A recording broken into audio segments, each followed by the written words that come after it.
This video's purpose is to give you an overview, a very quick look at all three of the multi-domain walkthrough tools found in iWalkObservation v4. Now, while this is a general overview of the three tools, there are individual tools for each one of the multi-domain walkthrough tool sets. And I encourage you to take a look at those as you want to dive into the use of each individual tool. In order to understand the walkthrough tools, we first need to take a quick look at a general outline for a rubric. A rubric, of course, falls under a specific category. Let's call that a domain. And each one of those domains could potentially have subdomains. Now, of course, the heart of the rubric is in the center here, where we have look for elements. And across those elements, we have descriptors for each one of the various rating scales.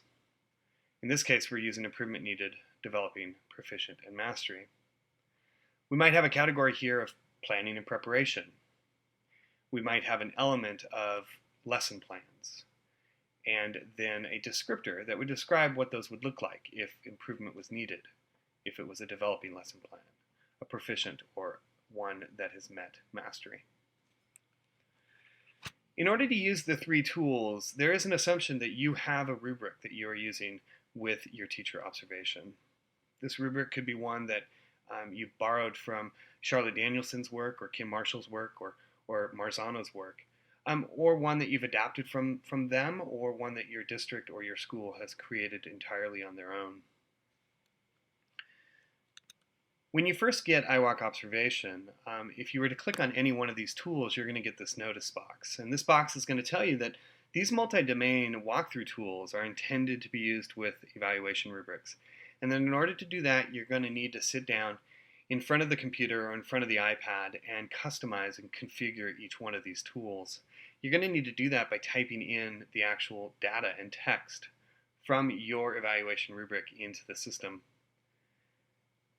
iWalkObservation is happy to do this for you, and if you're interested in that service, please email us at support@iwalkobservation.com.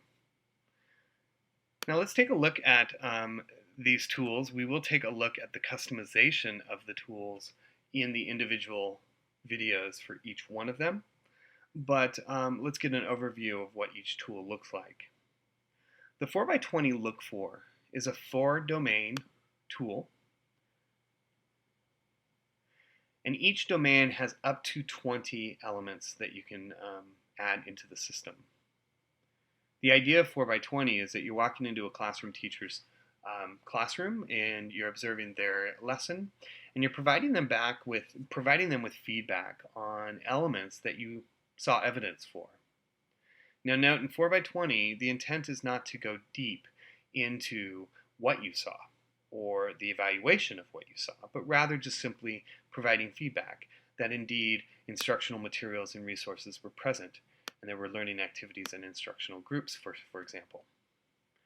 You can move on to another domain and provide yet more feedback on management of instructional groups. If you wanted to provide comments, you could do so as well. The 60 comments tool is very similar to 4x20's in that it does have 4 domains, and each one of those domains has up to 15 elements. The idea behind 60 comments is that when you click on one of them, you will get a corresponding comment box.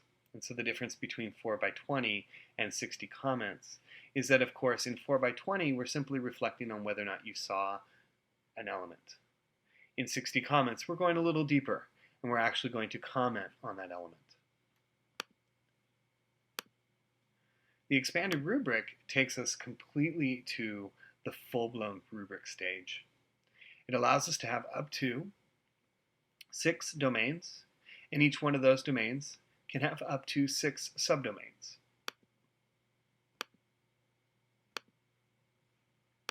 Each one of those subdomains has, of course, a comment box, and then below that, the elements.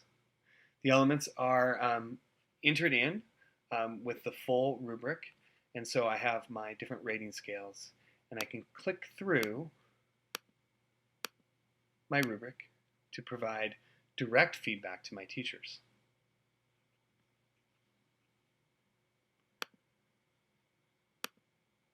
So that's a general overview of each one of or a general overview of all three of the multi-domain walkthrough tools. I'd encourage you to take a look at the individual demonstration videos for each one of the tools that will show you how to configure and customize each one so that it meets your school or district's rubric needs. If you have any questions, if you need any support, please email me at kevinc@iwalkobservation.com.